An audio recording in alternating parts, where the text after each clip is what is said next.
Thank you for clearing that up, nice and crisp.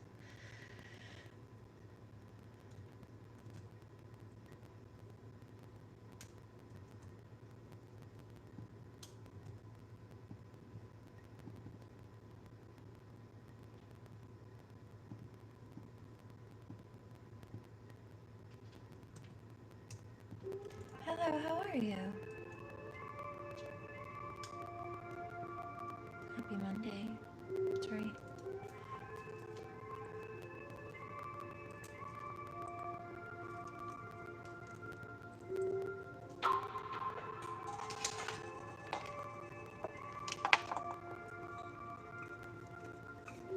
Hi, little kitten, how are you?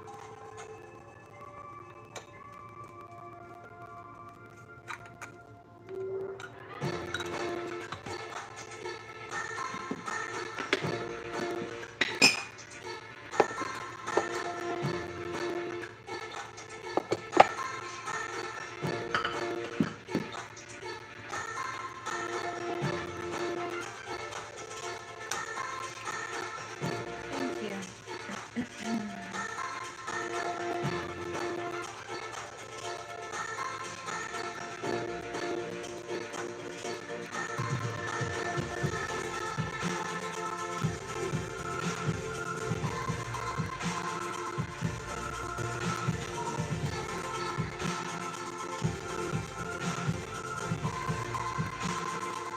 You're welcome.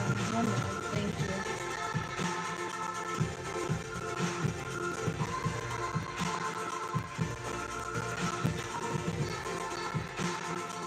We're good. Grateful to be here. Grateful to be alive. It's nice to see you. Hope everybody's doing well.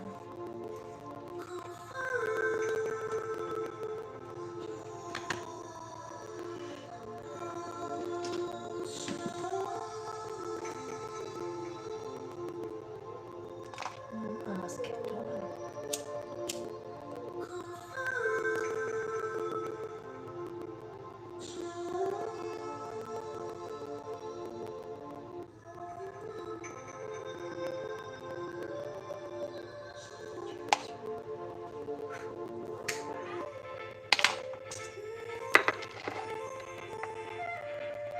Fresh bowl pack.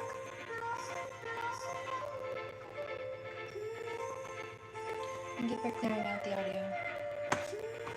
Hello, how are you?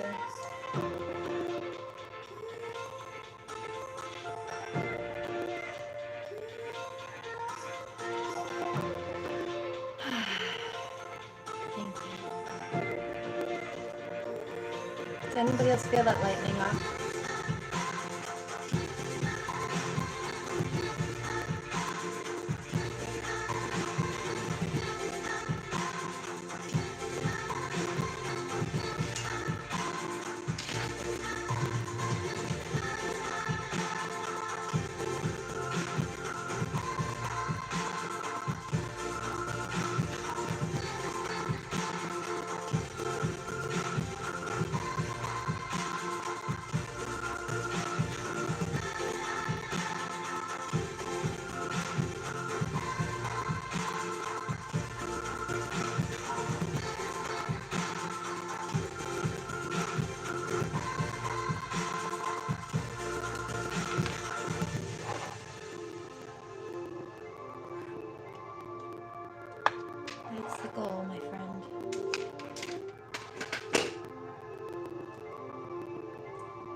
Oh,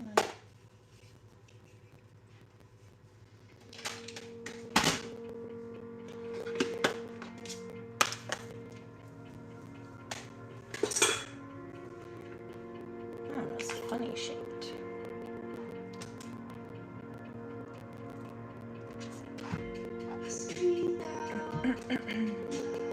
It's a full moon? Yeah, on the 1st. That's right, May 1st.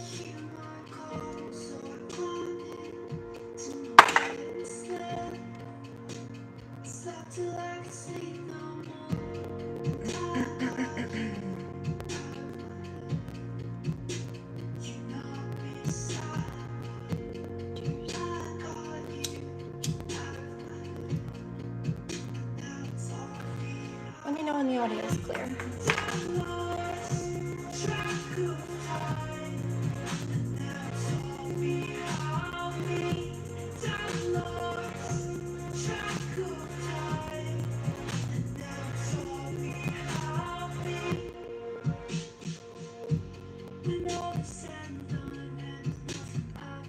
Happy birthday.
do some Reiki.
I love this. Do you hear that?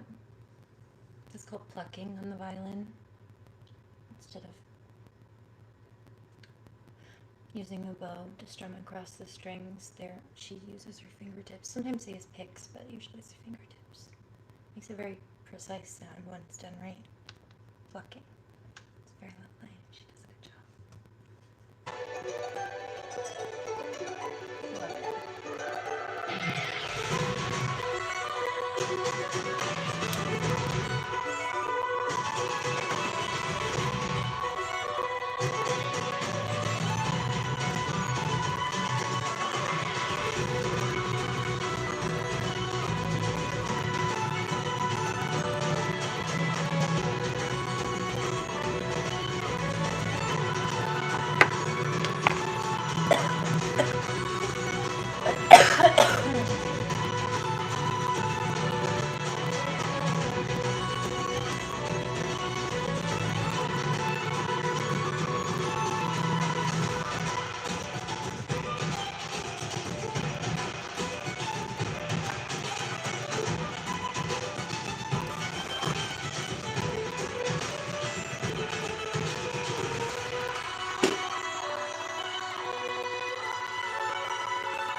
How's the audio?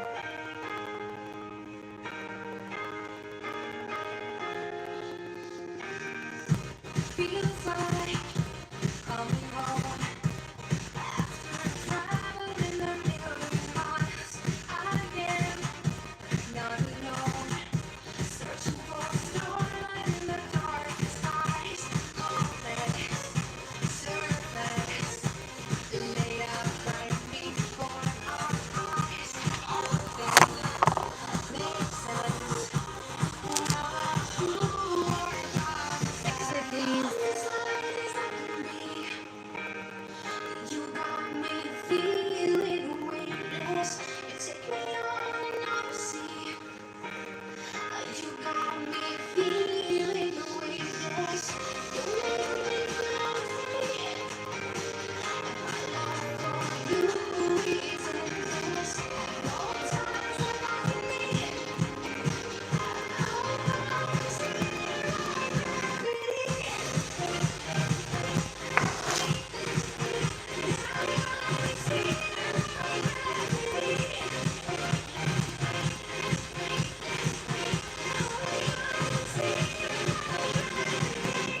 All the pain in me, no more needs to be expressed.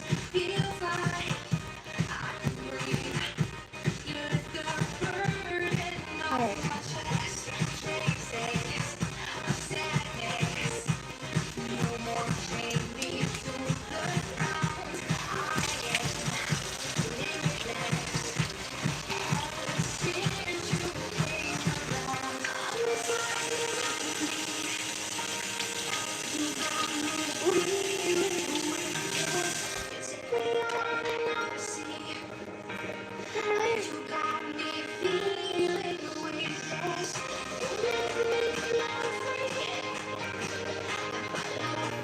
You is endless. No time's like me.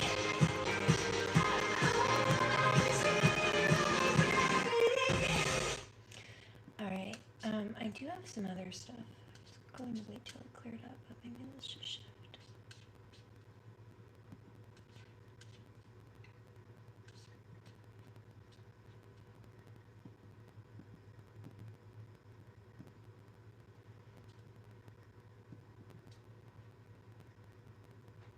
Somebody's angry. Why are you angry? Karmic energy.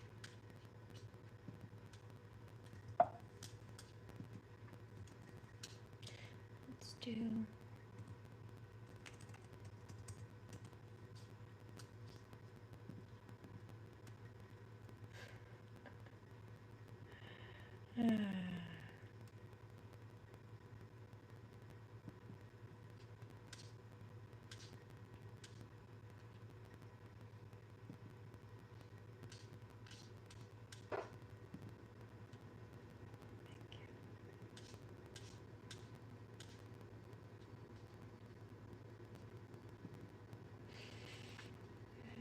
Thank you.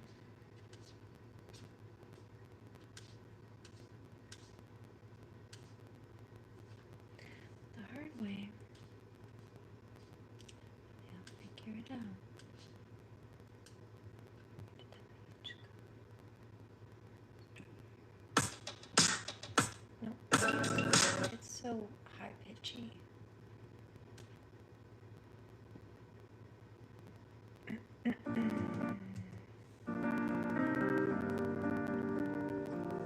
All along it was a fever.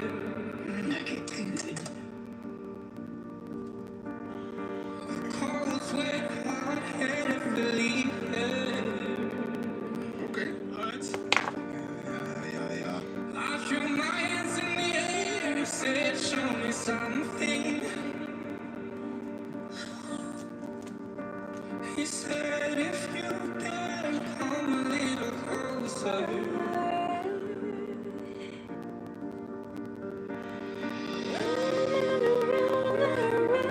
The reason I hold on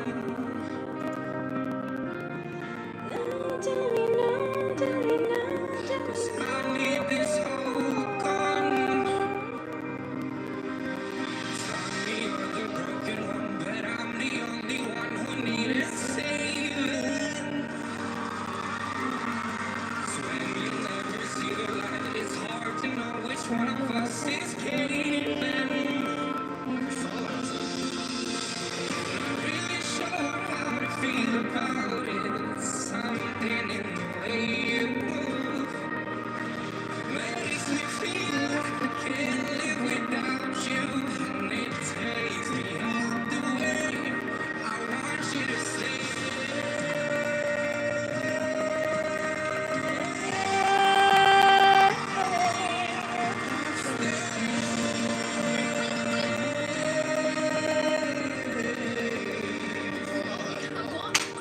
I want you to stay. Sa det håller blir bra.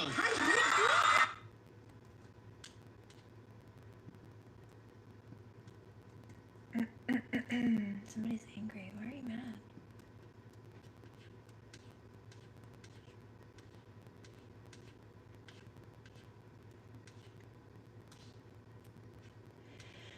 Hi, y'all. Let's do.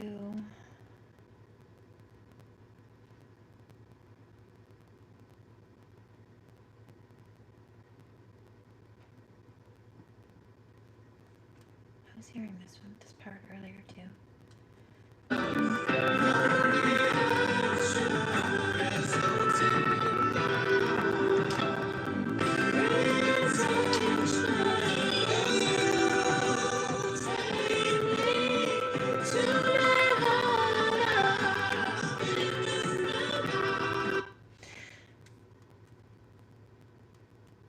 was also hearing this one clairaudiently today.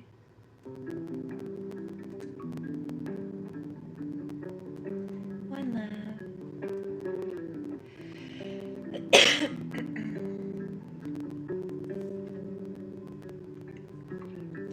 I don't say what's on my mind quite as much as you would like me to. I've been hearing it my whole life, I promise it's not just you. But I so confidently want you that when you say you're insecure about my feelings, I don't take you serious. But if you need me to tell you more, you're one of the few things that I'm sure of. You're one of the few things that I know already. I could build my world of. One of the few things that I'm sure of. And I want you to unravel me. Come closer, come closer. Come closer, come closer. I don't say what's on my mind quite as much as you would like me to. Hey, and often when I'm quiet, you worry and hiding from me. And I know I keep a lie to myself, but still you're more important to me than anybody else. So if you need me to tell you more, you're one of the few things that I'm sure of. You're one of the few things that I know already. I could build my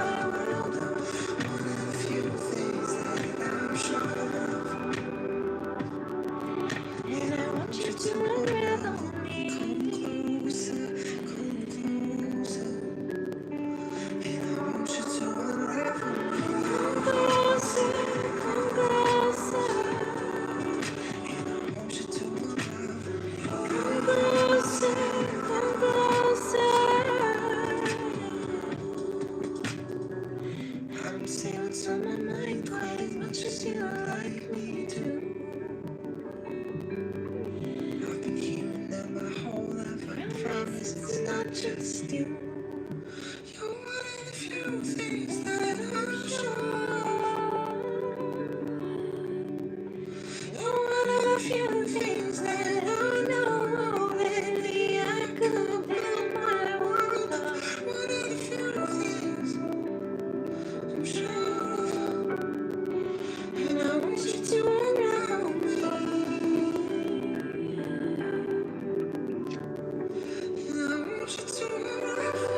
Come closer, come closer. I want you to allow me. Come closer, come closer. You're one of the few things that I'm sure of.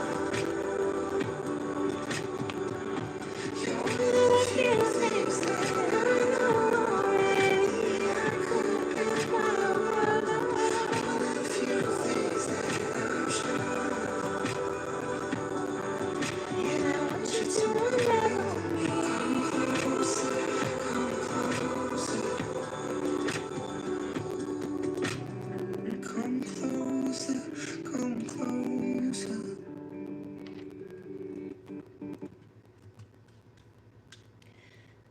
That was JP Sachs.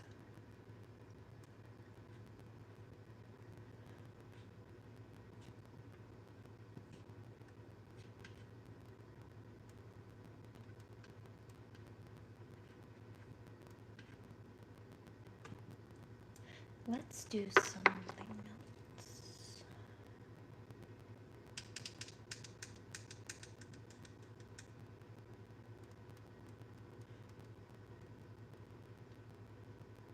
Sounds like a good idea.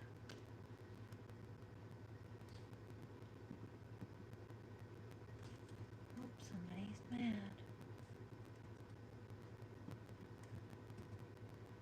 Okay. Oh, nasty. Nasty energy attack. No.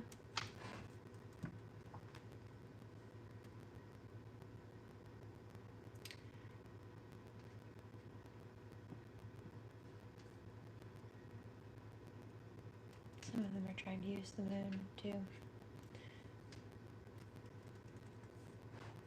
Silly geese. Let's do this.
Well, that kind of makes sense, actually.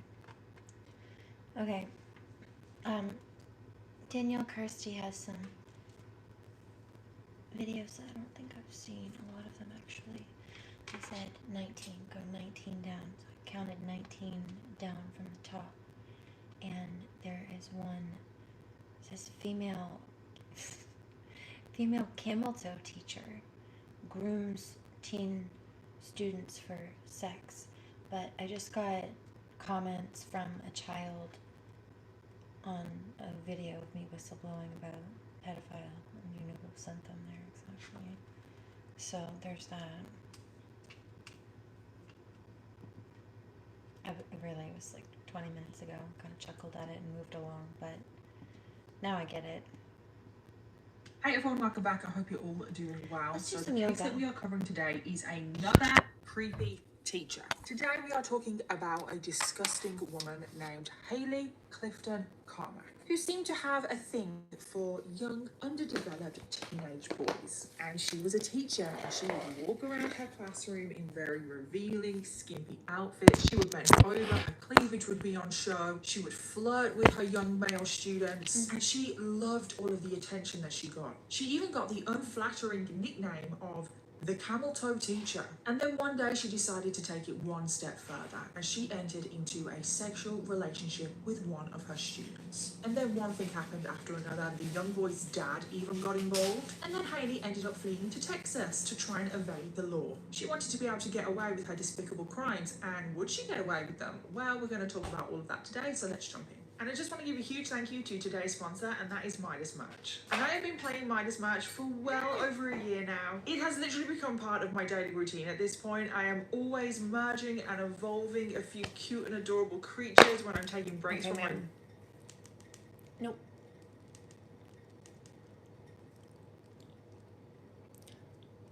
Which is just absolutely amazing that we are... Oh my gosh.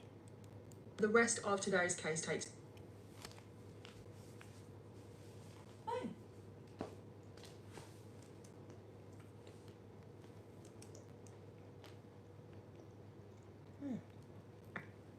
Hayley Clifton was born on the 20th of November 1997, making her a Scorpio, and she grew up in Waynesville, Missouri, where the rest of today's case takes place. And growing up, Hayley had a pretty normal childhood. Her parents did get divorced when she was younger, and her mom did get remarried, and Hayley went through just the normal struggles of a parent remarrying and then having this blended family. But Hayley, in the end, she actually loved it. She was one of 7 siblings. She loved having this big family. She loved spending time with her family, and they were a very close family. They had a very close bond. It is said that Hayley, she loved being outdoors, she loved cooking, she loved anything creative. And when Hayley was in high school, she definitely was one of the popular kids. She became popular very quickly, and it's very evident in today's case that she doesn't let that go.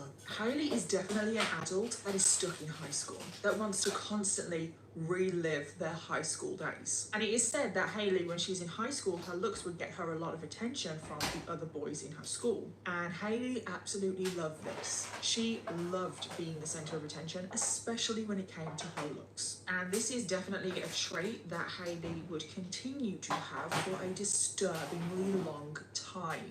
Hayley, she also had a lot of friends. Like I've already said, she loved being the center of attention. She would do pretty much anything to have everyone's eyes on her. And other than that... Okay, we're already noticing a theme just from the first bit of the title and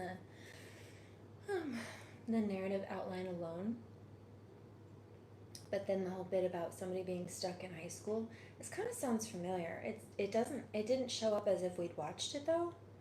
So honestly, it might just be like that each of these narcissistic child pedophile groomers are the same, and that's it. They all think they're special and clever, but really they're just pretty cut and paste cookie cutter textbook. If you know, you know, unfortunately. Not really much to report from Hayley's time in high school. She graduated from high school in 2016, and she went on to study for her degree at the University of Arizona. Now, this is when something very significant happens, because it was around this time when Hayley met another teenager by the name of Chance Carmack, and the two of them quickly start dating. And Chance was actually 4 years younger than Hayley at the time. So Hayley was around the age of 21, which meant that Chance was around the age of 17. So the two of them, they are dating, and within no time at all, they are married, and they quickly welcome their first child into the world. And they are incredibly young parents. So Hayley, she's still 21, Chance is still 17, and they are married, and they already have one child. And then 2 years later, they actually go on to have another child. So now they have 2 daughters, and Hayley is now a mom of 2. And they were this happy little family. Her husband Chance started working as a real estate agent. He was also an amateur MMA fighter, and you can actually actually see some of his profiles online. And Hayley lived a pretty normal life. She'd never been in trouble with the law. She had a few speeding tickets, but other than that, she was a pretty good, upstanding citizen. And there's just nothing really to report. No suspicious activity, nothing. But then we get to 2022, and this is when everything changes, because something very significant to today's case happens, and that is that Hayley gets a job as a teacher, and things go quickly downhill from here. Now, we don't actually know how long Hayley was planning on being a teacher. Was this something that she always wanted to do? Was it a job that she just kind of fell into? We don't know. All we know is that she starts working as a teacher when she's 24 years old. So this is a few years after she has gotten her degree. She applies for a job at a high school in Missouri, and it was Lakeway High School to be specific. She goes through all of the interviews and stuff, and the interview panel were apparently very impressed by Hayley. She seemed to tick all of the boxes. No red flags came up at all in that interview, and Hayley got the job as a teacher. She was actually going to be the maths teacher. And when I first found out that she was the maths teacher, I was like, what the hell is with all of these math teachers that end up being creepy? No offense if you're a maths teacher. Like, I know not all maths teachers are creepy, but do you remember the case of Rebecca Joins? She was a maths teacher. So Hayley's students, their ages ranged between 14 and 18.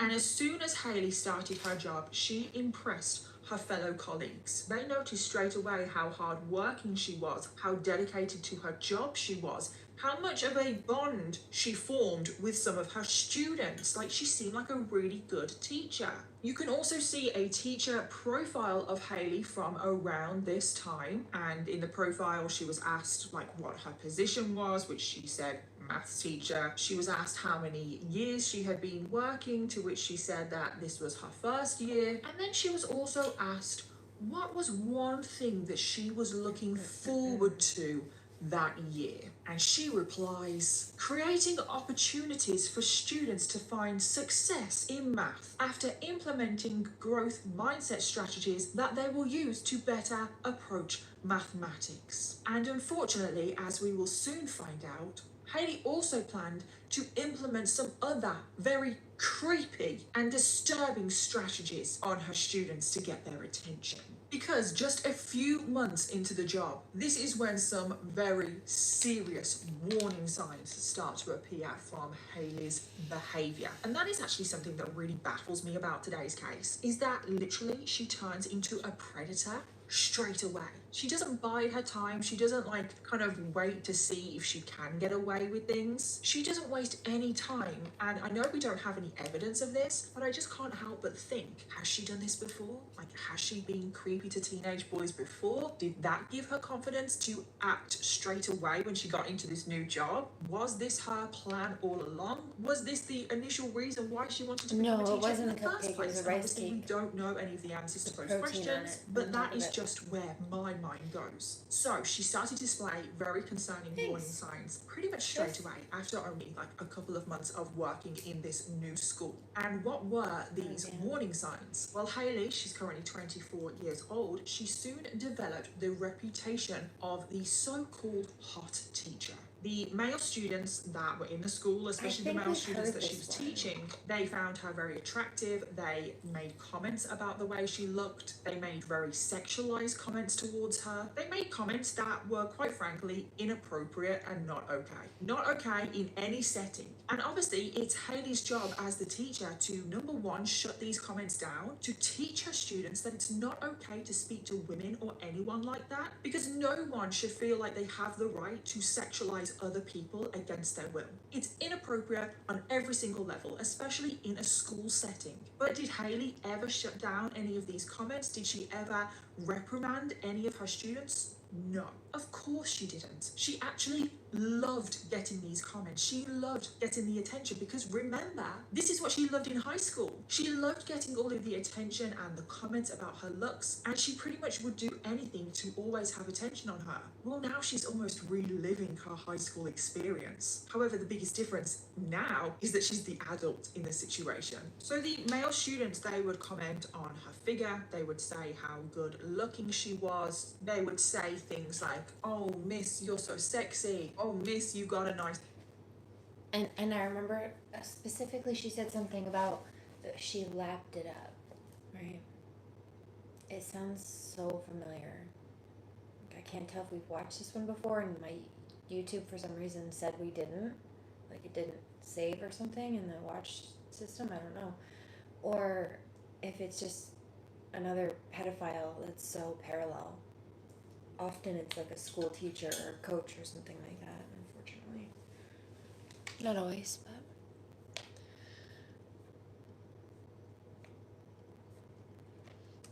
but. And instead of Haley shutting Let's change it, shall we?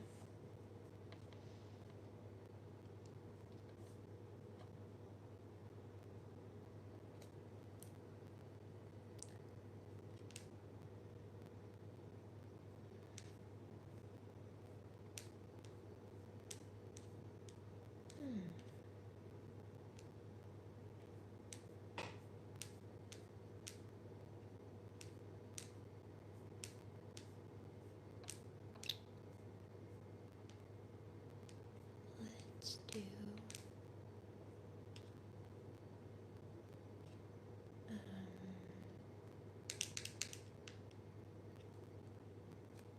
Yeah, that's good.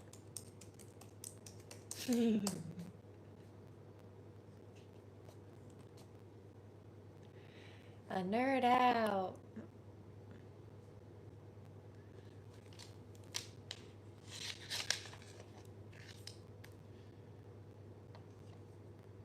Try that one.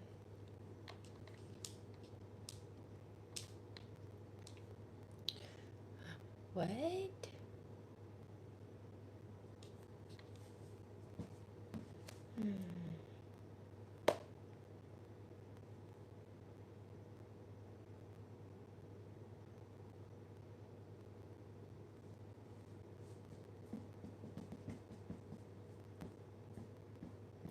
This seems sketchy. Let's try it.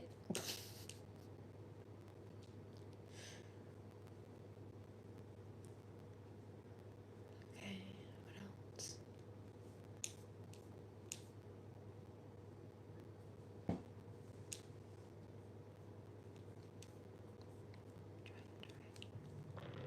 In 1920, John B. Weird Watson, history. a renowned psychologist, and Rosalie Rayner, his assistant and eventual wife, decided to combine love, science, and a fair bit of cluelessness in an experiment that would go down in history as the Little Albert experiment. The idea was bold, the execution debatable, and the results as ethically murky as a midsummer mud puddle. Thus, in a story one might mistake for the beginning of a Dickensian epic, Little Albert's fate was sealed.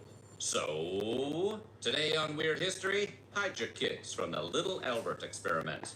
But before things get too far, make sure you subscribe to the Weird History channel. After that, leave us a comment and let us know what other psychological studies you want to hear about. Now, what was worse for guys named Albert?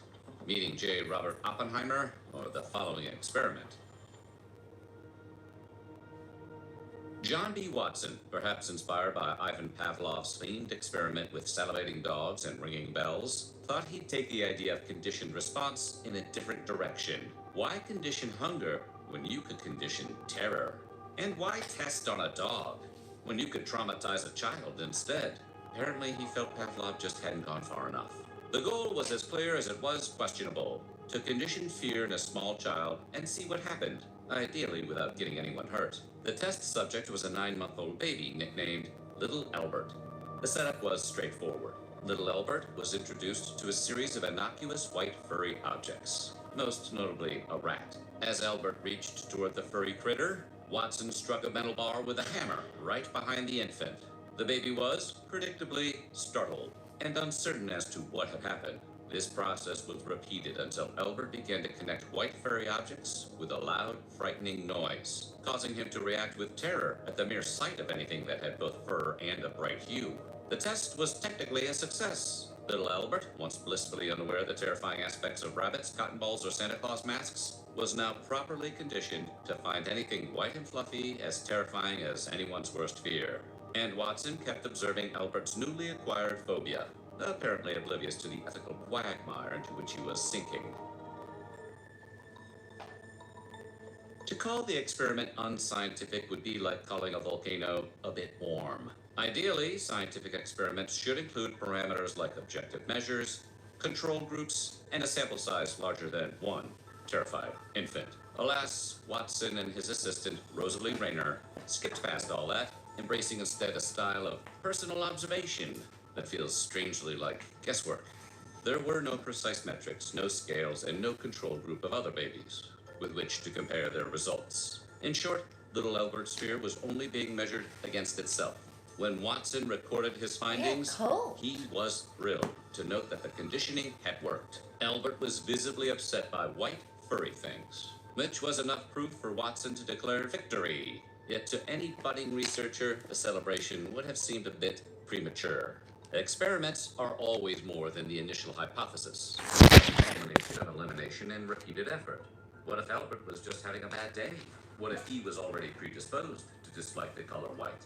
What if the testing environment itself was having a greater effect on Albert's reactions than the sudden loud noise? Watson's reports didn't answer any of those questions, instead opting for a summary approach to his findings that drew questionable conclusions based on very thin evidence. After concluding that Albert was thoroughly conditioned to loathe all things white and fluffy, Watson and Rayner just kind of stopped. They ended the experiment, making no effort to reverse the conditioning, assuming that Albert's color-based terror would simply wear off over time. Much like the tests themselves, this assumption was not based on any scientific evidence. Little Albert's mother reportedly packed up and fled town, presumably afraid that Watson would hunt them down for another experiment, like mad scientists do tend to do. Watson's parting words suggested that Albert would simply grow out of his fears after experiencing some of life's rough and tumble. This sentiment is perhaps better suited to things like skinned knees or stolen lunch money, but at least he made an attempt to be his version of reassuring. In any case, Albert was gone. The experiment was done, and Watson's controversial experiment would be filed away in the great catalog of scientific missteps. During his experimentation, Watson waxed poetic about the exemplary health of little Albert, one of the best developed youngsters ever brought to the hospital, Watson noted in his 1920 paper, citing the boy's unflappable demeanor as proof of his suitability for the experiment.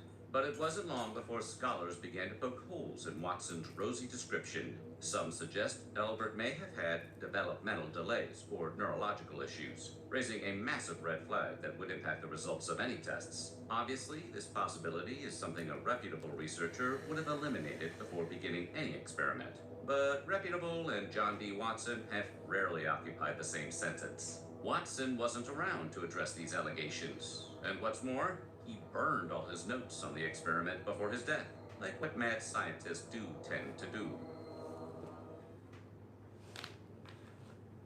It was a dark time for child welfare and research. There was no such thing as informed consent.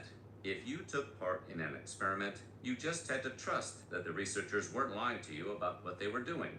It wasn't until decades later that psychology, spurred by stories like Little Albert's, began to seriously consider the ethical implications of involving infants in this type of study.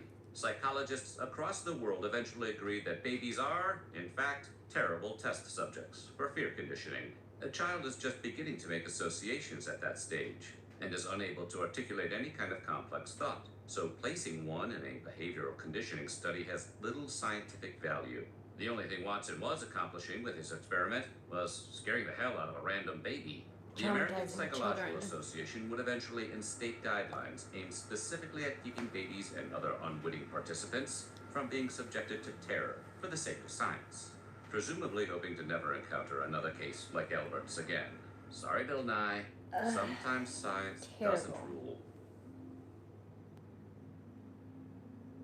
Due to Watson's meticulous and quite literal attempts to burn all bridges behind him, little Albert's true identity remains as shadowy as a Bigfoot sighting. But there are theories. Some researchers believe Albert was Douglas Merritt, a child with hydrocephalus who tragically died young. This, of course, only added fuel to the ethical dumpster fire. What if Watson had knowingly traumatized a terminally ill child? If he had known, we have no doubt he would have addressed such a gross ethical oversight by saying, what can you do?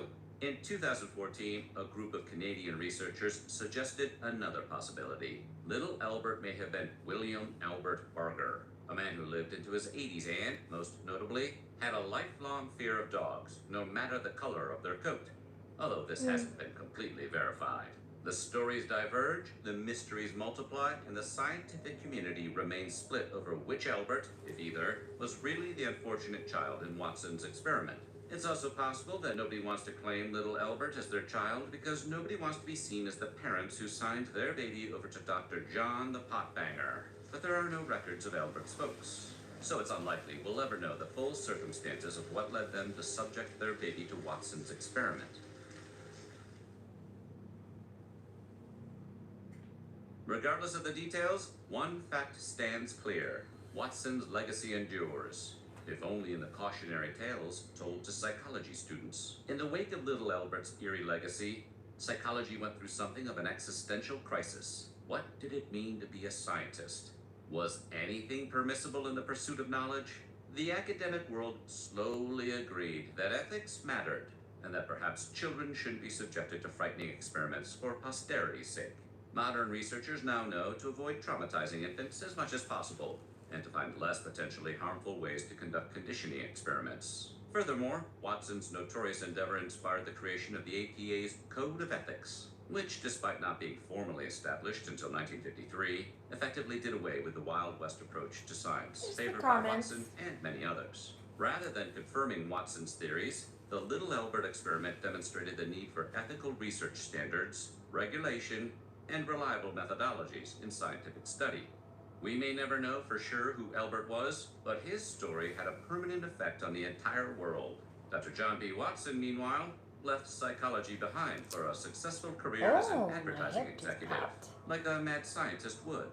Every year, millions of hours and billions of dollars are poured into medical innovation, seeking new methods of improving, sustaining, and extending human life. Nonetheless, some of the most significant medical discoveries in history, without which many of us wouldn't be here today, were made completely by accident. So, today we're going to take a look at some major medical discoveries. Okay, hold on. Need some different weird histories.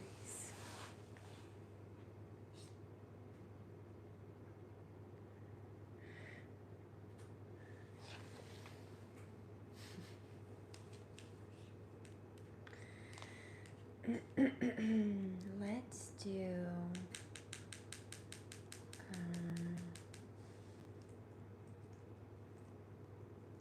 I know it's weird, but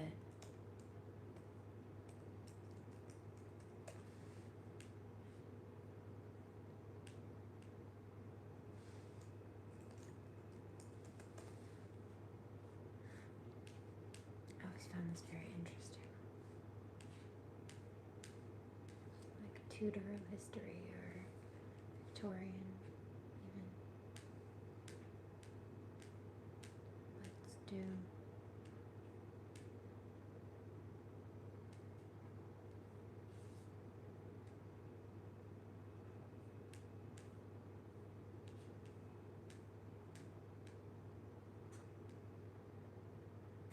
Ew.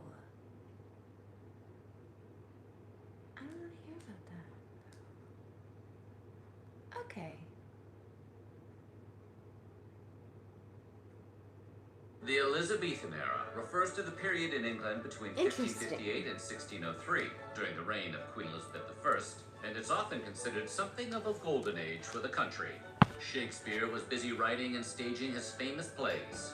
Explorers and navigators were circling the globe and expanding the empire, and the British Navy even managed to repel the infamous Spanish Armada. And all of that is well and good and fine, but let's get down to the real important question. How were they eating? Today, we're taking a look at what food in the Elizabethan era was actually like. But before we get started, make sure to subscribe to the Weird History channel and leave us a comment letting us know what other culinary eras you would like to hear about next. Okay, time to check out the snack bar at the Globe Theater. English food is something of a global reputation for being a bit bland and flavorless, like the punchline in a family circus cartoon. But that certainly wasn't the case back when Queen Elizabeth I was sitting in the big chair. Newly opened and expanded trade routes to the east brought a variety of tantalizing spices back to England, including mustard, peppers, cinnamon, ginger, and garlic. Flowers like marigolds and violets were also commonly used to season foods. Nothing beats a good marigold beef rub. In fact, spices and seasonings were arguably more crucial in the pre-refrigeration era than they are today, in order to cover and disguise the flavor of foods that had already started to rot. Ew. Whatever it takes to choke down your Yorkshire pudding. Marinades were also common during the Elizabethan period, including wine and even almond milk. Though almonds are native to the Middle East, India, and North Africa, they've been first brought over to Europe 1,000 years ago. Plant milks, including the... He was so rude. You should eat something.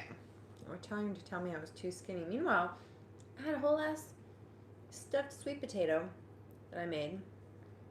I was rewarming in the oven. Don't be rude.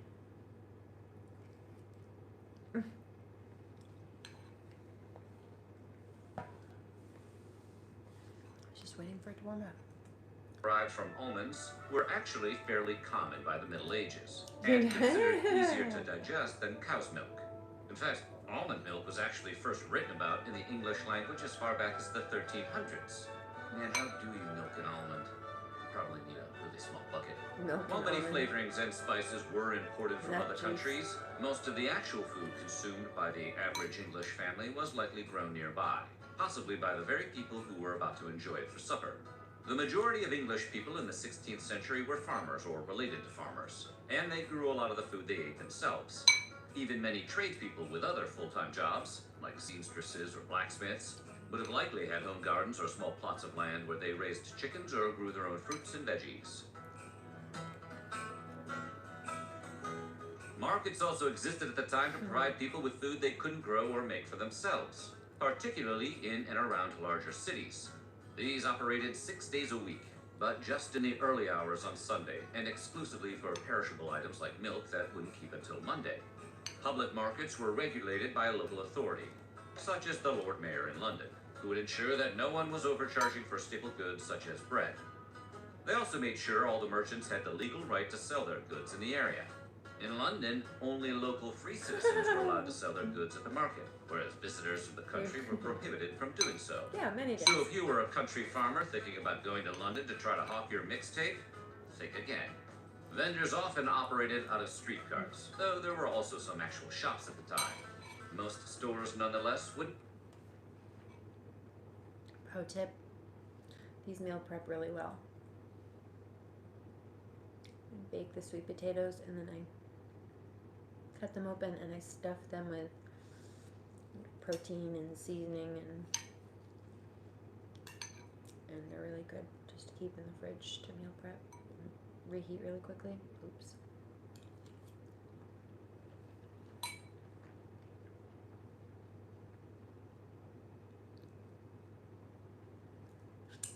My bad.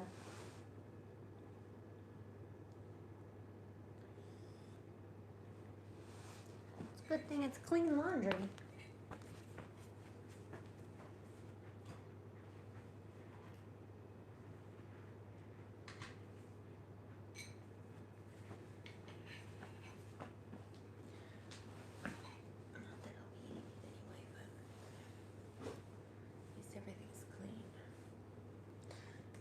Large enough to accommodate both the clerk and customers. Instead, those wishing to make purchases would wait outside and tell the shopkeeper which specific items they wanted, kind of like a rallies.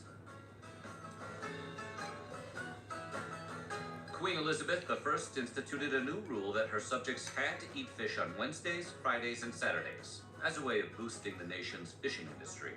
She may have also been trying out a fad diet and didn't want to be the only one doing it. However, the law had a pretty loose interpretation of fish, so poultry like chicken or duck was also still okay.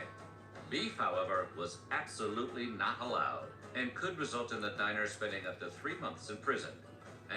3 months, that's nothing. Most of us would do twice that for a Big Mac.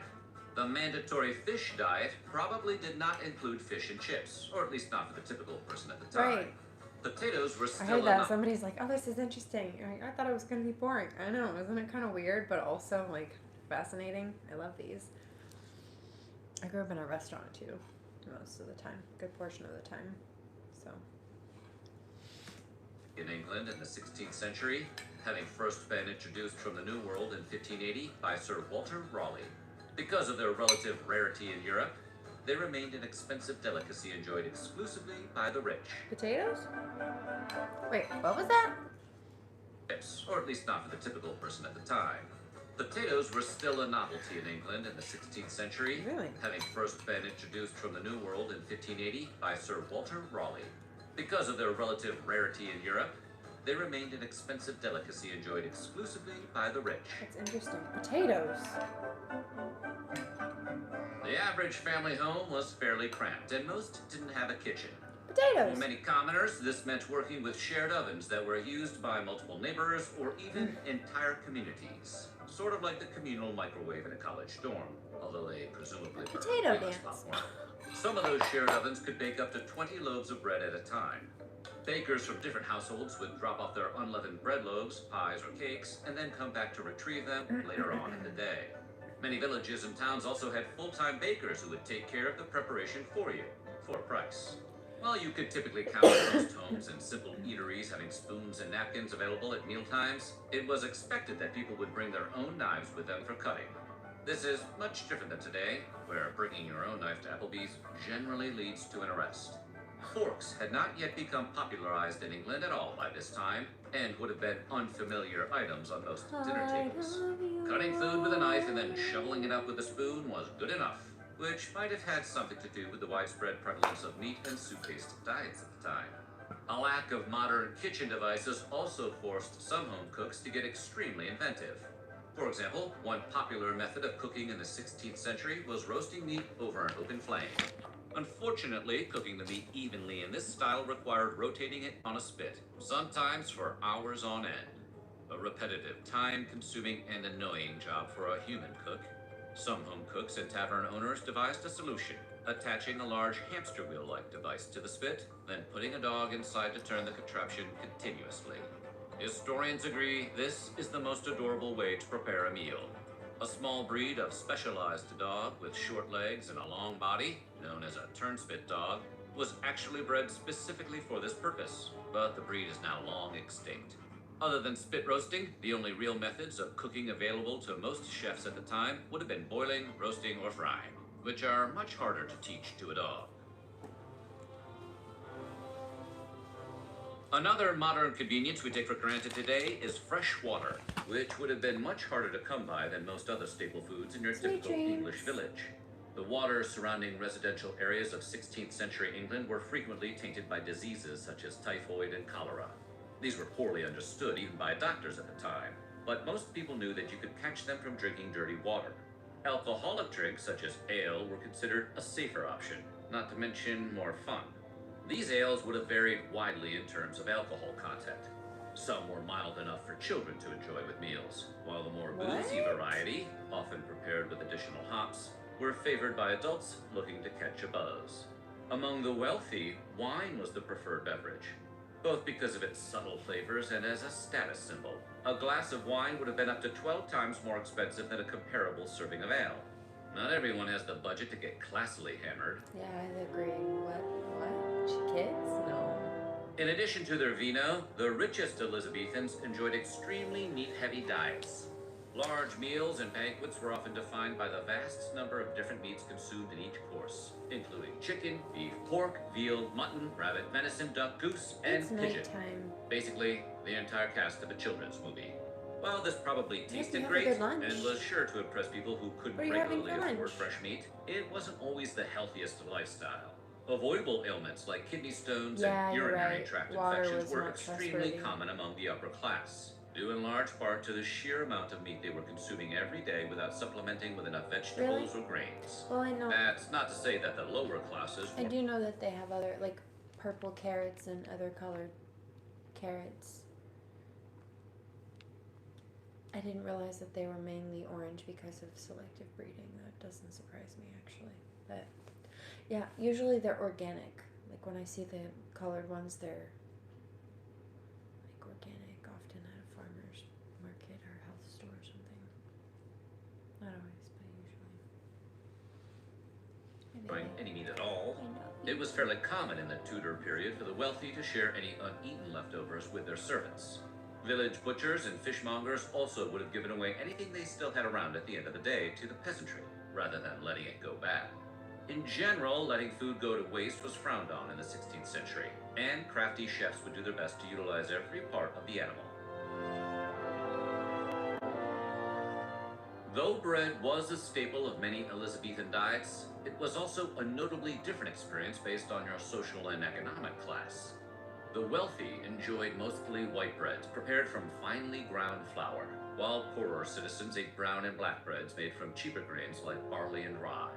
For the typical laborer, a midday meal would have been a chunk of this dark bread, some cheese, and possibly some kind of pastry containing meat or vegetables. For the wealthier members of Elizabethan society, presentation was considered particularly important, especially at festive meals served at events. Decadent and extravagant decorations and adornments were prized as much as the flavors themselves in some households, and gourmet meals were favored both for their taste and their glamorous appearance. For example, peacocks were considered the food of lovers and the meat of lords in the Elizabethan period, and were frequently featured at the Queen's own table. The bird's distinctive bright feathers were also used to create intricate table displays and centerpieces, and presumably to pick one's teeth. As refined sugar was among the major crops streaming into England from the New World at this time, creative chefs found all kinds of uses for it, including decorative. Sugar sculptures, often molded into recognizable shapes like animals, were often used to adorn the banquet tables of aristocrats. These sculptures presumably attracted some extremely fancy ants. Sugar was also used to flavor a variety of familiar desserts that would be recognizable to modern diners, including pastries, tarts, and cakes.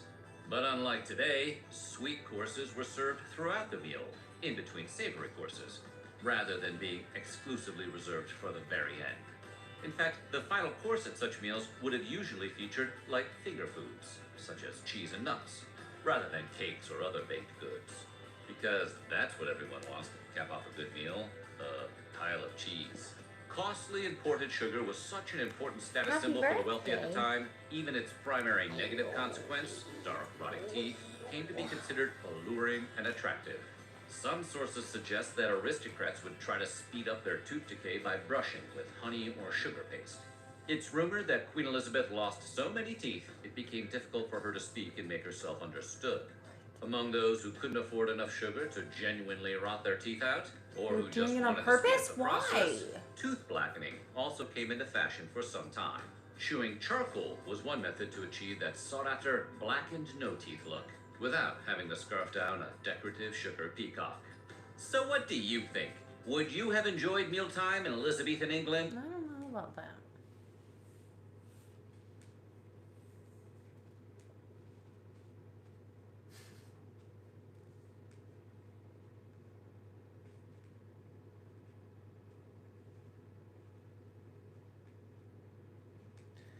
Awfully goofy.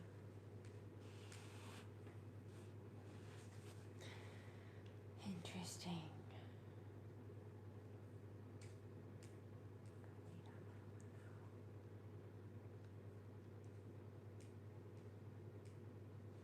What?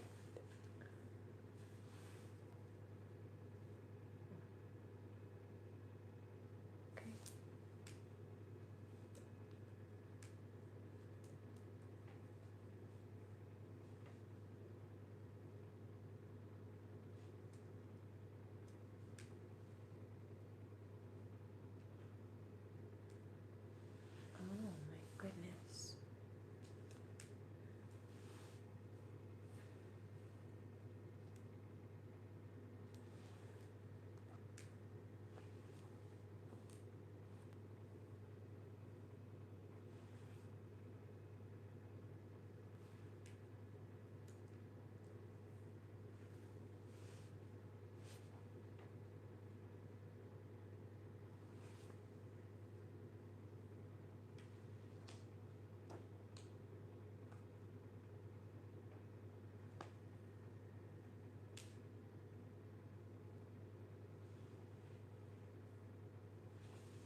2005.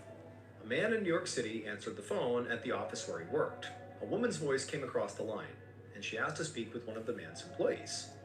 And the man thought for a second, and then he ultimately replied that actually, that employee had not shown up for their shift that afternoon, and they didn't know why. But they weren't here. And when he said this, he heard a distinct shift in this woman's tone. Speaking of the audio. And she told him in a very trembling voice that she needed to hang up now and call 911. But before we get into today's story, if you're a fan of the strange, dark, and mysterious delivered in story format, then you come to the right place, because that's all we do, and we upload 2, 3, even 4 times every week. So if that's of interest to you, the next time you go hiking with the like button, make sure to secretly replace all the contents from their backpack with garbage. Also, please subscribe to our channel and turn on all notifications so you don't miss any of our weekly uploads. Okay, let's get into today's story.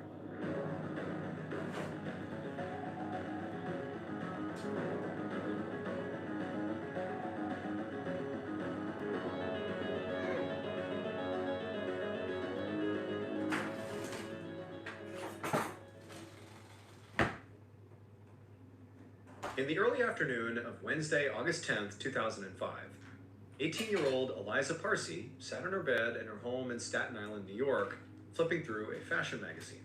The house was quiet because Eliza's mother, Seema, was at work. So Eliza had the whole house to herself, at least for a little while, until she herself went to work.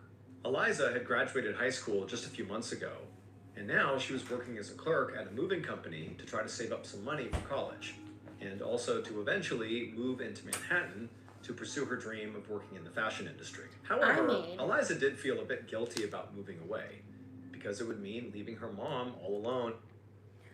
Almond butter.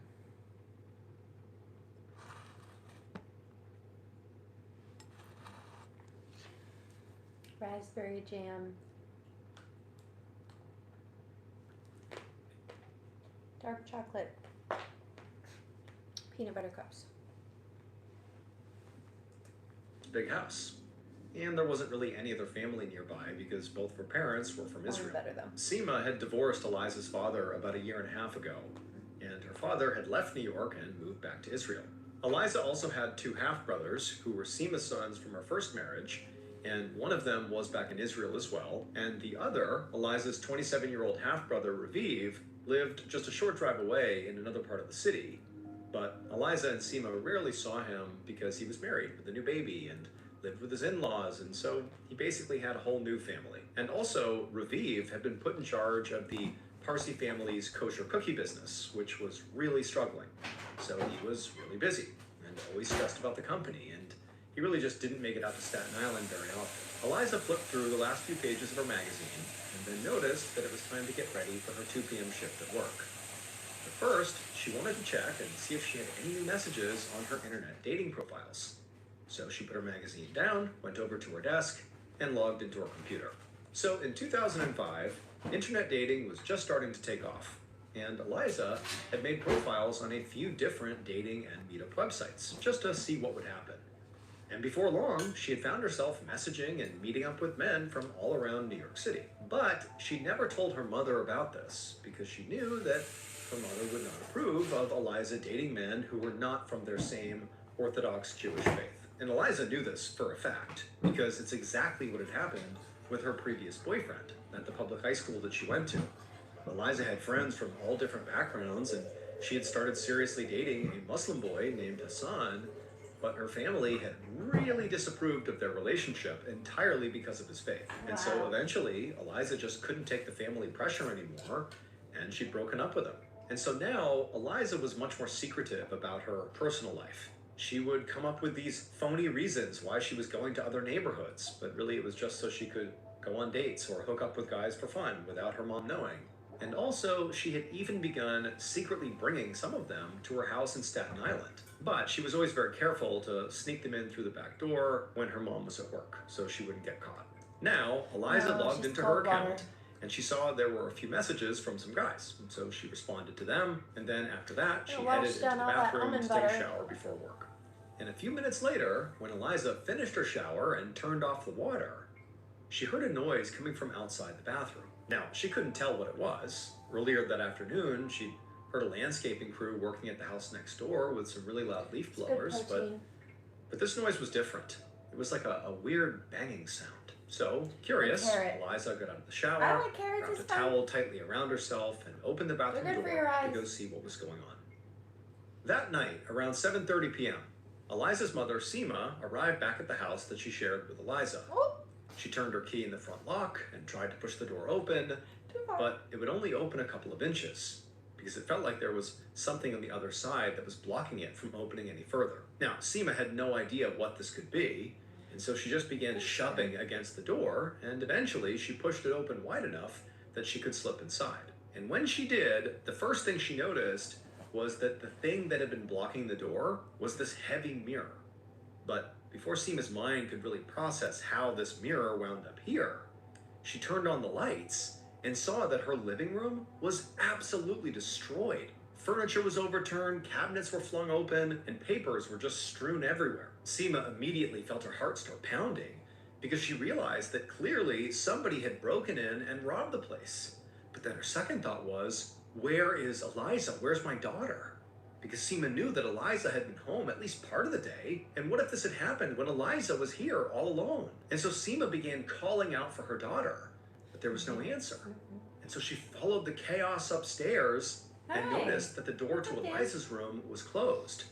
So she went over to the door and put her hand on the knob and tried to open it up, but it was locked. And Seema knew that this was just not normal. Eliza never locked this door. And so now, Seema's thinking something has happened here. Something bad has happened here. And so sort of in a panic, Seema just began banging on the door, screaming her daughter's name, hoping she would answer, but it was silent. And so after a couple of seconds, Seema pulled out her phone and called the moving company where her daughter worked.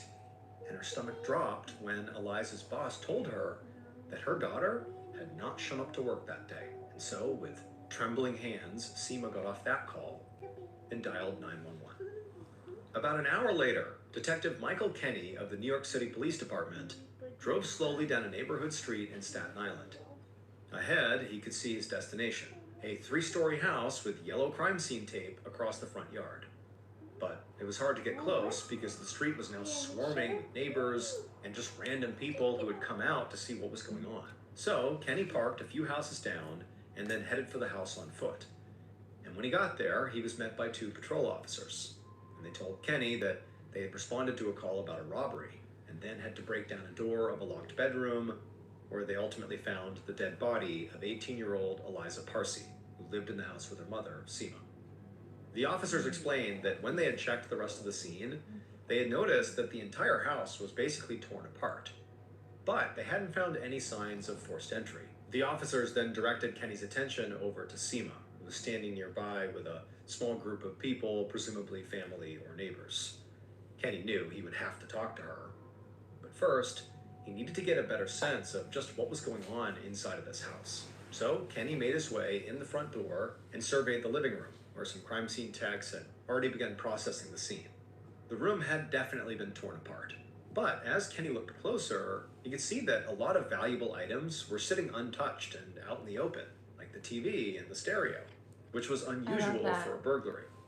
Next, Kenny walked up the stairs and into Eliza's room, where more techs were collecting evidence, and the first thing he noticed was that this room also looked ransacked. There were clothes and pillows thrown everywhere, and the mattress had been pulled off the bed frame and was leaning up against the wall. And on the floor in the middle of the room was Eliza's body. She was lying on the ground and she was naked, and there was a towel sort of bunched up underneath her. Kenny asked one of the techs if this is exactly how the body had been found, and the tech said no. When they first got to the scene, Eliza had actually been underneath the mattress and also had a pillow over her face, but they had to move both of those things out of the way in order to actually examine her body, which was why, the mattress was now up against the wall. Kenny knelt down over Eliza's body, but he couldn't see any visible cause of death, like a bullet or knife wounds or bruising, which could mean that maybe she was suffocated. Maybe the pillow that was on her face that they had removed was what was used to kill her. Kenny turned and asked the tech if they had found any evidence of physical injury. And the tech pointed to just a few tiny drops of blood that were on the towel underneath Eliza. Now, they were very small and they could have been old, like maybe somebody had cut themselves shaving, But all these details, the naked young woman, the mattress, the pillow, the blood, it made Kenny concerned that Eliza might have been a victim of sexual assault before she was killed. So Kenny told the tech to make sure that the blood from the towel, as well as any other bodily fluids they could find, were collected as evidence, because they might belong to Eliza's killer. A few minutes later, Kenny emerged from the house and began walking over to speak with Seema. And Seema, she was crying onto the shoulder of a young man, and the minute this young man saw Kenny, he stepped forward and started demanding to know why the police were keeping them away from Eliza's body, and also why the cops weren't out there arresting his sister's killer. So Kenny just took a deep breath, because this man was obviously Eliza's brother, and it was understandable why he was so upset. Kenny knew that a lot of times grief turned into anger in these situations. So Kenny calmly explained that in order to find Eliza's killer, he first needed information, starting with where he and Seema had been that day. And this got both Raviv and Seema to calm down right away, because they seemed to realize that Kenny might actually be suspicious of them. So the man lowered his voice, and he introduced himself as Raviv, and then he and Seema began answering Kenny's questions. Seema said she'd been at work all day, and that there were plenty of coworkers who could say as much, and Raviv explained that he too had been working all day, delivering baked goods all around Long Island. Kenny made notes so he could double check all their information later. And then he asked if either of them knew anybody who might have had a reason to want to harm Eliza. And Kenny saw them share a very knowing glance. Then Raviv turned to Kenny and said he should look into Eliza's ex-boyfriend, Hassan, who none of them liked or trusted. And as Kenny started jotting these details down, Seema chimed in and added that her daughter had told her about something really bizarre that Hassan had done recently. Early one morning a few weeks ago, Eliza had woken up to find Hassan sitting at the end of her bed, just staring at her, like he'd been watching her sleep. And the whole thing had absolutely terrified Eliza, because she had no idea how he'd even gotten into the house. She certainly hadn't invited him over, and their house was always locked overnight. And then before Detective Kenny could even ask a follow-up question, Raviv, the brother, just suddenly started yelling, "Get out, we don't want you here," at somebody across the yard. And so Kenny turned to see who Raviv was yelling at, and he saw this teenage boy standing there, looking completely shocked and scared. And at this point, Raviv went from yelling at... What do you mean, cat thumbs? Did you see his paws? They both do, actually. He and his brother were born with double paws, so they have like giant paws, but they're like two meshed into one on each foot. It's like two paws, so they have like twice the toes, basically. So they have 4 feet, but each foot has like more. I love it. I love them. Yeah, they have, like each toe has a claw. And they have the dew claws too, of course, in the back, but.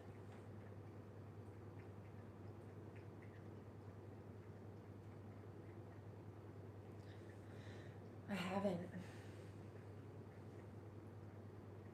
Extra beans, that's right, no extra toe beans. He's so cute.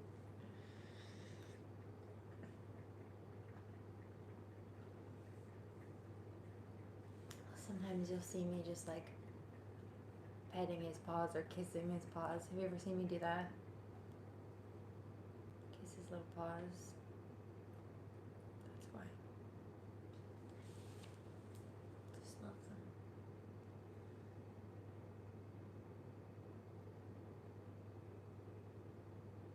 Oh, beans.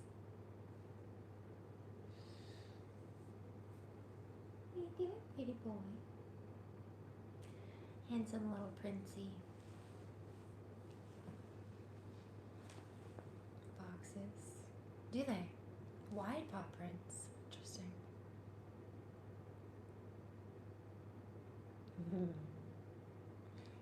That's cute. Hello. Love you. Hassan to yelling at Kenny to arrest Hassan, because that was the man who killed Eliza. Oh dear. Late on the night of August 10th, 2005, So just a few hours after the body of 18-year-old Eliza Parsi was found dead in her home in Staten Island, NYPD detective Michael Kenny sat inside of an interrogation room at his precinct. Across from him was Eliza's ex-boyfriend, Hassan, who had been detained after he showed up at the crime scene. Always a crappy So far, ex. Hassan had been very cooperative Always. and had shared a very detailed timeline of his whereabouts that day. However, he did not have a solid alibi for that afternoon and the early evening, which was likely when Eliza was killed. Kenny had taken a DNA sample from Hassan, and he also had gotten samples from Eliza's mother and brother at the scene to compare against the blood that had been found on that towel and any other DNA that was found on Eliza's body. But in 2005, DNA and blood evidence took weeks to process. So Kenny was really hoping to just get Hassan to confess right now. So once all his basic questions were out of the way, Kenny decided to test Hassan's truthfulness. And he asked Hassan if he had ever snuck into Eliza's house. But Hassan, he didn't deny it.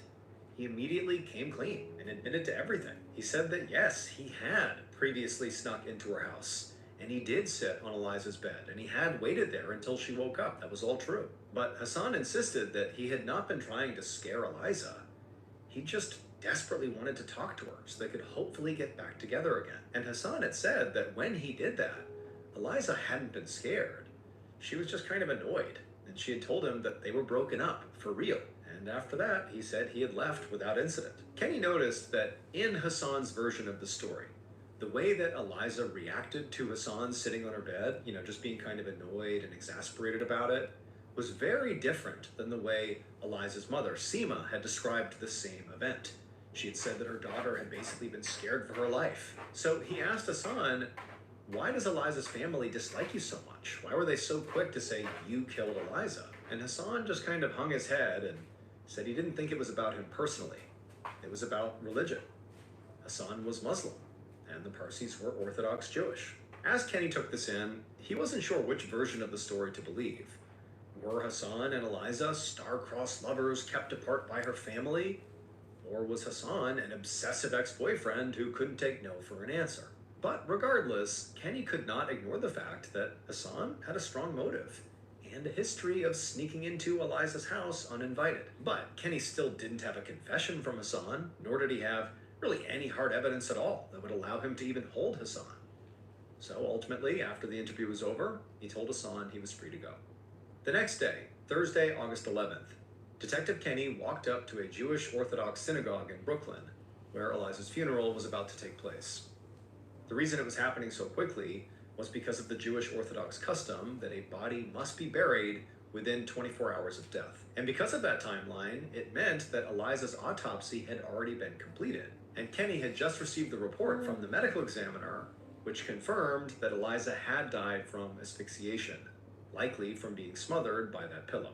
The medical examiner had also found DNA evidence that could be tested against those samples Kenny had collected from the suspects.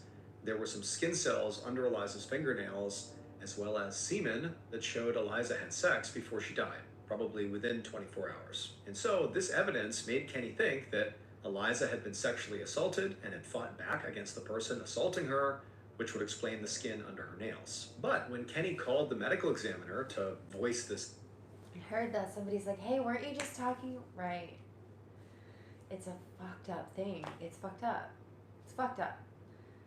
That it's like something that either in self-defense or in the criminology training or something like even like medical schooling that you're taught, especially women are taught that if you're ever attacked, to scratch them.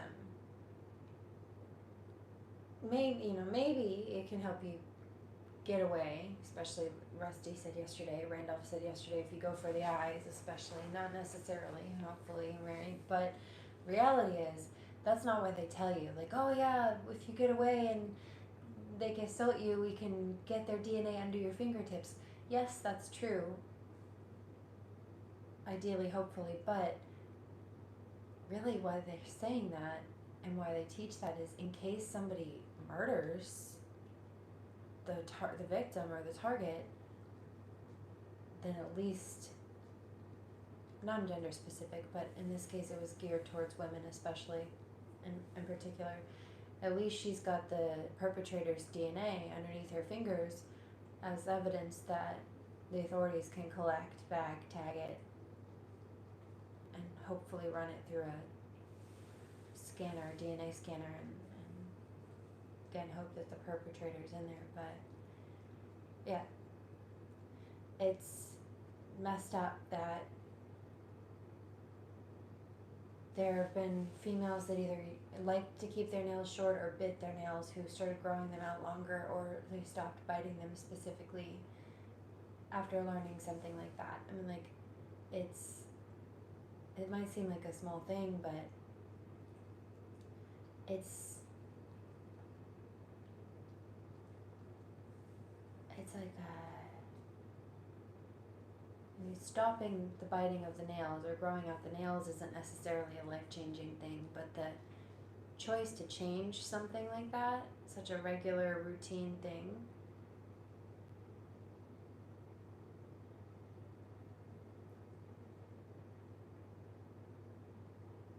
because of the potential of harm.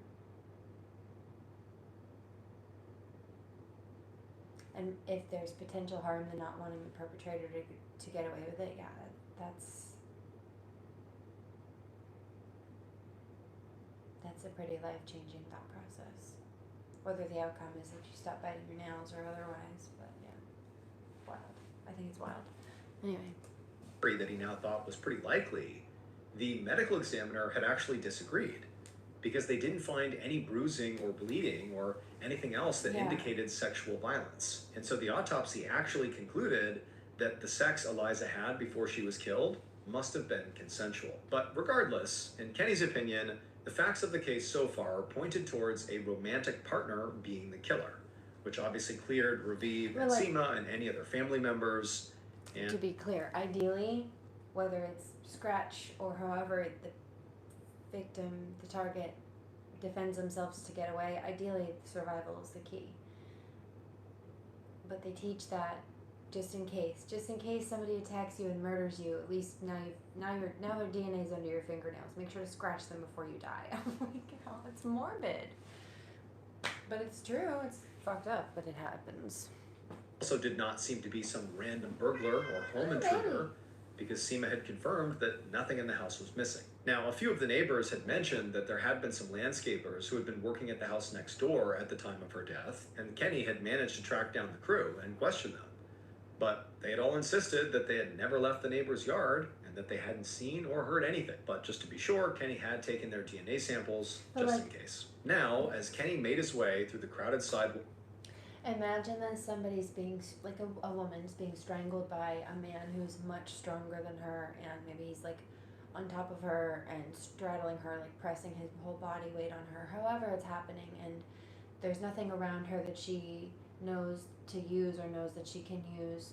Maybe he's got her pinned at a weird angle, or that's assuming he's face to face with her, and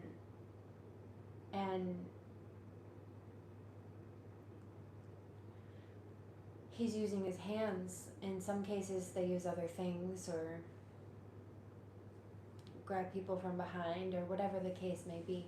Now in the cases where she's having a hard time getting away, like obviously the goal is to find some other means of escape.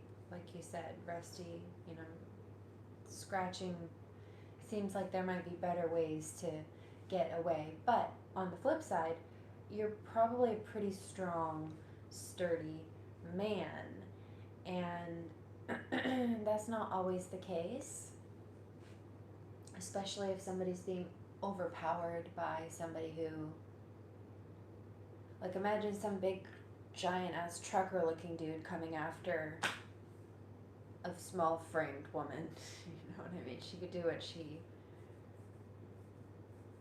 needs to try to get out of it, but the reality is he's probably stronger than her. He probably has more muscular strength than her. He's probably more activated, more than likely, and a lot of times people pick targets for that reason, specifically thinking that they're easy or they'll be easy to overcome.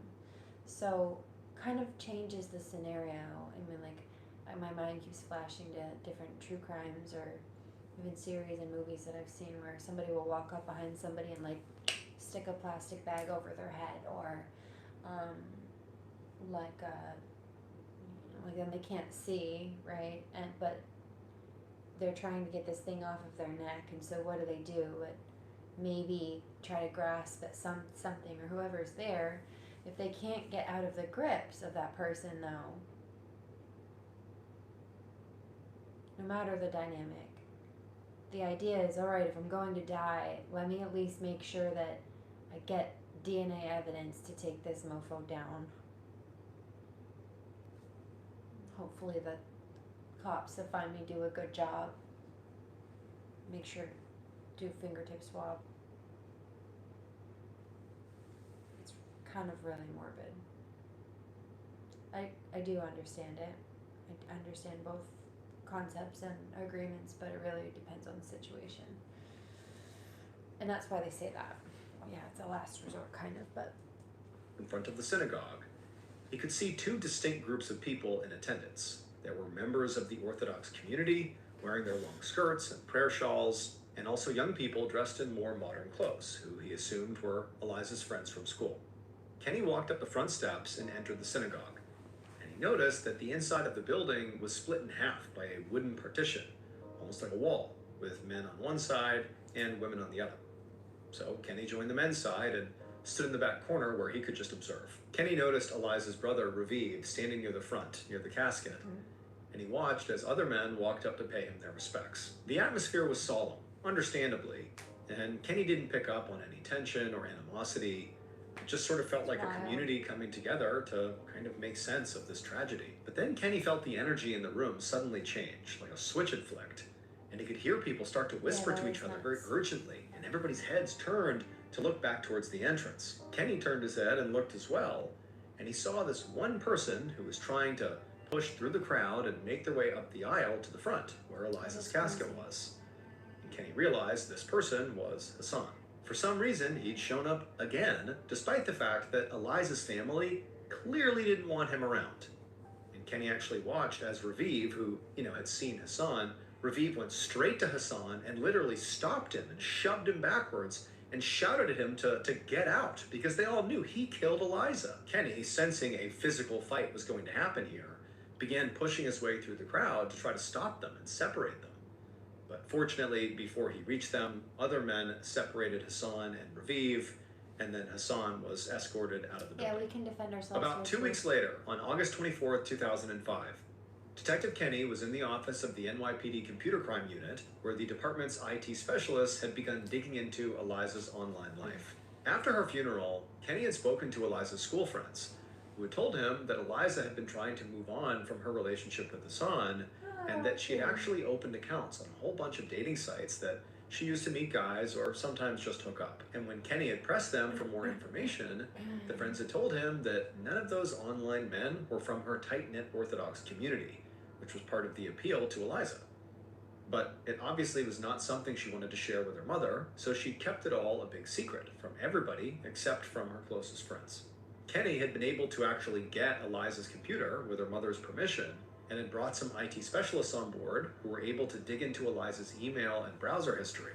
Now, Kenny watched as the IT specialists directed his attention to one of Eliza's dating site message threads. In this thread, Eliza and a man named Jonathan were making plans for when and where they were going to meet up to have sex. They'd gone back and forth on a few different options until finally, Eliza just said that he should just come over to her house when her mother was at work, and that she would leave the back door unlocked so he could sneak in without the neighbors seeing. Kenny saw that this particular hookup was planned for Tuesday, August 9th, 2005, just one day before Eliza was killed. Now, naturally, this made Kenny and the rest of the investigators raise an eyebrow, because this plan of Eliza and Jonathan's, of having him enter secretly through the back door while Seema was at work, matched up exactly with what they had found at the crime scene. They'd be wise to leave you alone. In late August of 2005, more than 2 weeks after the murder of Eliza Parsi, NYPD detective Michael Kenny was sitting at a kitchen table in an apartment in Brooklyn, New York, across from Jonathan Harris, the internet dating match who Eliza had secretly invited to her home the day before she was killed. When Kenny informed the young man that he was here investigating the murder of Eliza Parsi, he noticed that Jonathan didn't seem surprised. But Eliza's murder had been all over local news, and a lot of stories were really exploiting her romantic past and her sex life, so he had probably already heard about what had happened. Kenny asked Jonathan if he had known Eliza, and Jonathan said yes. Then he detailed basically everything that had been planned in that chat message. He said that he had gone to her house. He had snuck in through the back door that was unlocked, and they had had consensual sex. At least Jonathan swore it had been consensual. Jonathan insisted that after that, he had not seen Eliza again, and had never even gone back to Staten Island after that. He then gave Kenny a detailed timeline of where he had been on the day Eliza was killed, and overall, he was a lot more cooperative than Kenny had expected. He even provided a DNA sample without any objection. And so as Kenny left Jonathan's apartment, he was starting to feel a bit worried that this potential big break in the case might actually turn out to be a dead end. Weeks later, on September 13th, 2005, Detective Kenny sat at his desk reviewing all the information he had gathered about Eliza Parsi's murder. He had checked Jonathan's phone records, also his transit card, and his toll pass. But there was nothing that put him on Staten Island the day of Eliza's murder. And the computer crimes investigators had not turned up any other promising suspects from Eliza's online dating profiles. Detective Kenny had also continued digging into Hassan, but he didn't have enough evidence to either arrest him or clear him. And this was frustrating because Eliza's murder had stayed in the news, and there was a lot of pressure to find the killer, especially from the Orthodox Jewish community, which was significant in New York. It was starting to look like the case had gone cold. Just then, Kenny's phone rang. When he picked it up, it was the medical examiner who was calling with an update. The results of the DNA analysis were finally in, and the semen sample did not match those skin cells that had been found under Eliza's fingernails. So this meant there was DNA from two different people at the crime scene. And when the medical examiner said who each of these samples belonged to, suddenly, Detective Kenny knew who killed Eliza. Based on the entire investigation, DNA evidence, and the killer's eventual confession, here is a reconstruction of what police believe happened to Eliza Parsi on the afternoon of August 10th, 2005. Tell me, Mr. B. Who did it? Who done it? Who done Shortly it? before 2 p.m., This time. the killer approached the back door of the Parsi home where they knew they wouldn't be seen by neighbors. And once they were there, they slowly opened up the door. Once they were inside, they walked all the way through the house right to the front door just to check to make sure it was locked, which it was. And so after that, they went and got a heavy mirror and they moved it and put it in front of the door to block it. The killer knew that both women who lived in this house, Seema and her daughter Eliza, worked during the day, and so the killer didn't expect them to come home. But just in case, they didn't want to take any chances, hence barricading the door.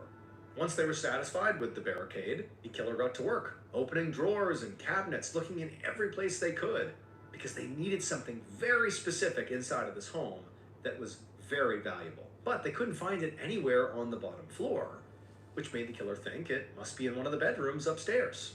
So the killer climbed the stairs and went into the master bedroom, where they looked through the dresser and in the closet, but they still couldn't find what they were looking for. So the killer left the master bedroom and decided to search the other bedroom next. But when they opened the door to that bedroom, they were shocked to see a young woman coming out of the attached bathroom wrapped in a towel. And from this young woman's reaction on her face, the killer could tell that she knew what they, the killer, were up to. And this enraged the killer, because they were sure this woman was going to tell someone what she saw, and it would ruin the killer's plan. After a moment of just shocked silence between the two of them, the young woman opened her mouth like she was about to scream for help.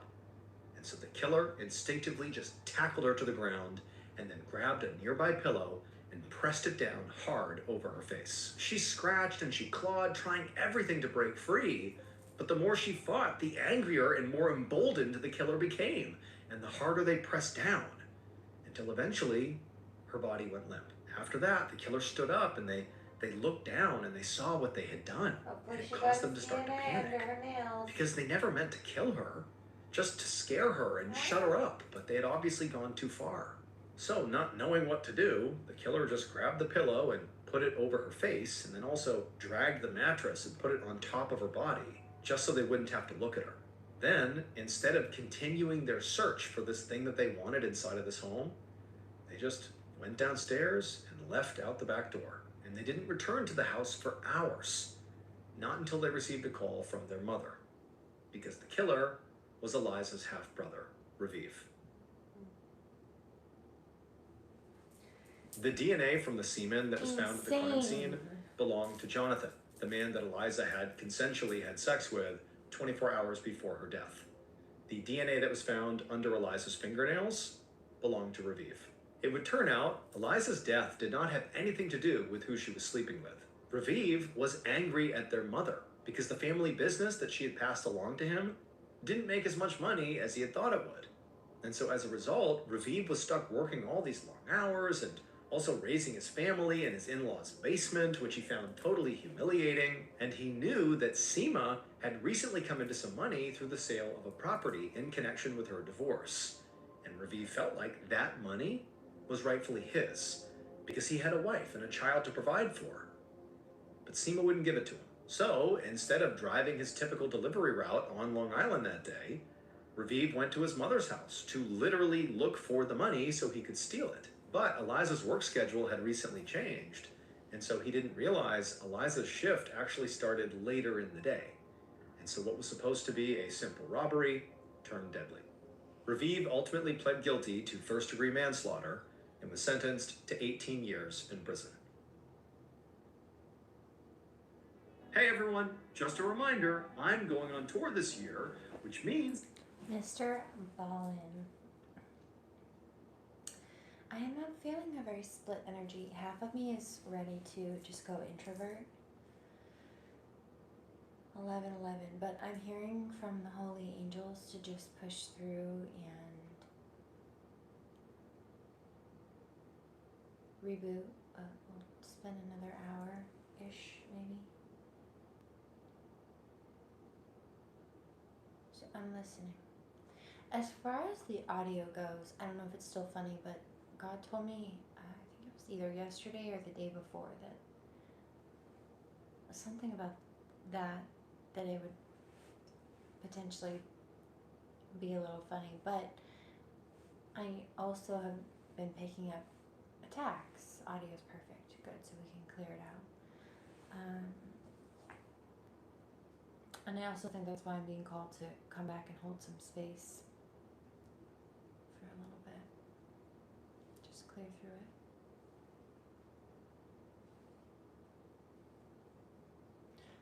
So, we'll reboot for a little bit.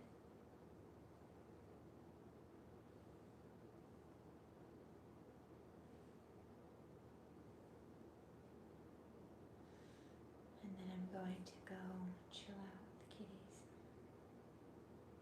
But I'll see you in a moment for another hour. Oh yeah, I haven't even checked that honestly yet. So please don't think I'm ignoring you. Also my email, I have to go through my email still.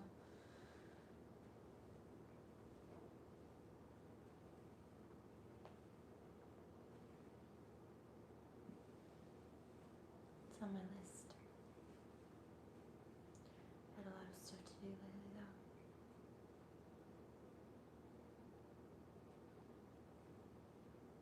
That I've been getting done. You're so pretty. I love you.